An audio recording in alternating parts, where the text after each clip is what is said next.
by committee once everyone is healthy. Do you see yourself using all 5 guys on Saturday? It's tough to use all 5. It's definitely tough to use all 5, but I definitely see us using 2 or 3, and it depends on how they practice during the week. So, again, I went into their meeting yesterday, I told them, hey, look, guys, we got 5 guys here that are good players, tough guys, love coaching them, and let's go out and practice well, and then we'll decide as a coaching staff who's going to play on Saturday. Are they all on the same kind of level right now in terms of who's starting and who might come in? And everyone on the same kind of season's just starting for them right now, or we start we alternate who starts each period in practice. So one team period, one guy might start, the next team period another guy starts, and we just it's definitely a committee type approach. And we've got guys. If you think about those guys, it's pretty neat just sitting up here thinking about it. With Day's shown signs. Obviously, Belton in the Ohio game had a couple nice runs, then he hurt his ankle. Day, has run the ball at times, looked pretty good. Caught the ball against Virginia, did a nice job in that. Then you got Dukes that came into the Virginia game and the Navy game and ran the ball well. Got a little bit dinged up. Zordich, obviously, going there and done some decent things. Zwinak last week.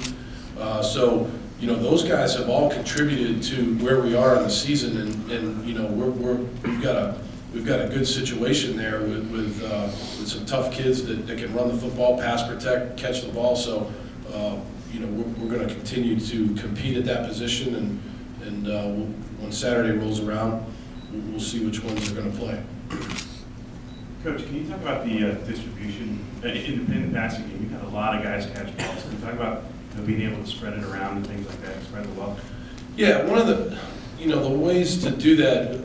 The way to do that is to we change up personnel groupings. So sometimes you'll have a 3 wide receiver personnel grouping. Sometimes you'll have a 4 wide receiver personnel grouping. Sometimes you'll have 3 tight ends in there. And so obviously when passes are called, different guys are doing different things, and so the ball's being able to be spread around. The way we coach our passing game is we make coverage reads and we throw to the open guy based on what the defense gives us. So we try the best we can to put players in different positions where they can make plays that are really suited for their skill set. And so far it's gotten a little bit better every week. It's not nearly where we want it to be, but it's definitely improved. Coach, can you talk about Illinois? They have 2 quarterbacks that could possibly play. Can you assess the strengths of Shieldhouse and O'Toole? Yeah, Shieldhouse is an excellent athlete, dual threat type of player, big guy, 6'3", 200 pounds. A guy that can throw the ball accurately, can run the ball. He's a threat.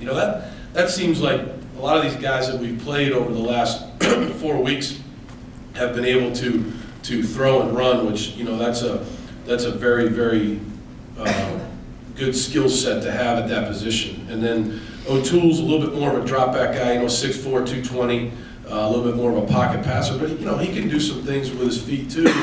And so both guys bring 2 distinct styles to the offense. So preparing for this team is very, very difficult because you have to almost prepare for 2 types of team, 2 types of offenses. And so our defense has got a big-time challenge in front of it. Bill, how concerned are you that Illinois is going to try some of the same things that Ohio did, and how confident are you that your defense will be able to handle it better this time? Right? Yeah, definitely. We've gotten better on some. There's been other teams that have tried to do some of the things that Ohio did, and obviously, if they're successful in one game, all of us as coaches, we all tend to have some copycat in us, and so and that's from studying film and things, and so we try to do things that other teams have had success with, and I believe our defense has been much improved in some of those things that Ohio did against us. So, but I'm sure that Illinois will do some things even that Temple did against us. Temple ran the quarterback power and did a nice job with that play. So I would assume that the future opponents will run that play. We got to do a better job of defending it, and we will. We will. Bill, can you talk about your expectations for Brandon Mosley-Felder playing across Allen Robinson, and did you say anything to him on the sidelines after that pass hit off his hands Saturday, leading to the interception? This is a trick question. No, I think Brandon Mosley-Felder is a guy that's probably one of the most improved players on our football team. When we came here in the spring, he had some injuries. He had a hamstring, had a little bit of a hamstring during training camp, but he stuck with it. You know, he gets his treatment, he comes back, and he sticks with it, and he's blocking. He's going in there and blocking the safeties in the running game. He ran a nice in cut against Temple, made a nice catch. He got tough yards on a look pass that we threw out to him that we really shouldn't have thrown, and he gained like 3 yards, which kept us on schedule. Receivers, their job primarily is to get open and catch the football. So when they drop the ball, we all get frustrated. And so all I did was I just told him, hey, look, Brandon, we're not benching you. We're going to come back to you. We're probably going to run that same route again at some point. And when we go to you again, you need to catch the ball, put it away, and score. So, but he's a resilient guy, and he actually did some nice things on Saturday. Bill, over the summer you talked about some of the differences between being a head coach versus a coordinator.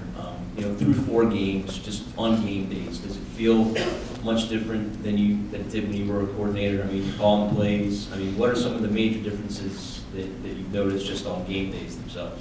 I mean, it's a huge difference. When you're an assistant coach, when you're an offensive coordinator, the offense goes out there, you either score, you punt, or you turn it over. Hopefully you don't punt or turn it over, but you come to the bench and you begin to make adjustments with your offense. As a head coach, you have to understand one thing is game management. How is the game being played? How's your defense playing? That's going to affect how you call plays on offense. What is going well on offense? You want to stick with that. What can you do that'll put the defense in conflict based on what you're doing well offensively, things like that. You're thinking about the whole game more. As an assistant coach, you never call a timeout in a game. The head coach calls the timeout. You don't think about so much of the clock and things like that as much as you do as a head football coach. So game management, all the different things that go into that. When I'm involved with the special teams. As an assistant coach, you're not involved with special teams at all. So it's a big difference. And just like everybody else in our football program, I'm just trying to improve every single week and just trying to get better. Coach, you guys have outscored opponents 35-0 in the first quarter. What's the key to that early game success? It's tough to put a finger on that. I know that we stress, trying to get off to a fast start, and we've done a decent job of that. On the flip side of that now, when we go in at halftime, we've got to come out and do a better job in the second half, especially offensively, of getting off to another fast start. So we're thinking about different ways to get ourselves kick-started in the second half, because it's a 4-quarter game. So it's great to start the game well, but it's really how you finish the game. So we've got to do a better job in the second half. But the players in the first half of games, for the most part, have done a decent job. Bill, flip side of that, can you evaluate what you've seen from Illinois defensively? They've had some trouble against the pass. And what worries you most about the defense?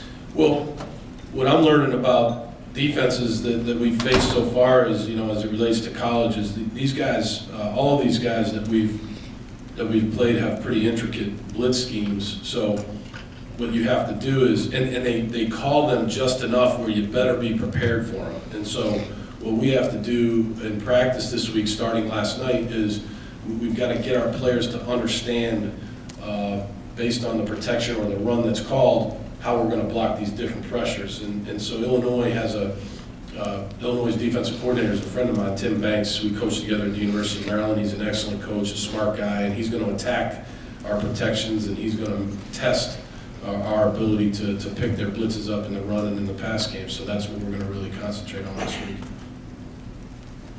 But as well as the defense is playing right now, is there a point total that if you hit, you expect to win a game each week? It's kind of like I was saying on that other question, when he asked me about as a head coach, as you get a feel for how the game's going, you can sense that your defense is playing pretty well. So how are you going to call the game offensively? That's a totally different role as opposed to being an offensive coordinator in the New England Patriots, where you're trying to score 50 points every time you go on the field. So I try to get a feel for how the defense is playing, and so far, obviously, the defense has played for the most part pretty well, and that's a credit to the players, obviously, number one, and to Ted Roof and that staff over there. They've done a nice job. So I don't put a point total on it, Nate. I just say I just try to get a feel for how they're playing in the game, and then that kind of helps me decide how to call a game offensively.